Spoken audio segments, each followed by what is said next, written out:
Hallo Leute, ich stelle euch einen Trick vor. Erstens mal, wenn den Heiteball teleportiert kriegt. Zweitens, wenn er zum Heiteball der 2 möchte, weil doch gut auf Nummer 2 passt. Mir egal. Und zum Schluss, der Grand Finale, der geheime Trick. Okay? Da gebe ich so ein Fang an. Okay, wie immer braucht man also Magiespruch. Wie ihr wahrscheinlich all wisst, weil da 3 Fans von mir seht. Leute zusammen, merci. Achat, Stein, Schalosch. Und dann hieß es Hoffen. Tada! Das ist schon immer gut geklappt. Mir lockert es schwierig nicht. Aus dem Heiteball der 2 Mann, was ja wie bekanntlich schon gut bei Nummer 2 passt. Mega. Nur nicht zu viel geschwatzt mit Zaubern. Okay.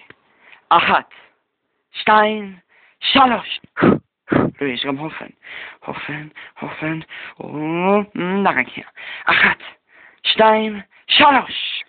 Ah, das wird ja grandios funktionieren. Aber du kannst Grand Final. Okay, lass mir die Sorte mal verschwanden. Achat, Stein, Schalosch. Danke.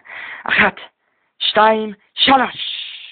Ah, oh, das wird ja grandios geklappt. So, merci. Applaus für mich. Bis nächstes Jahr. Ehren, Uri, Quatsch, Swan Salami.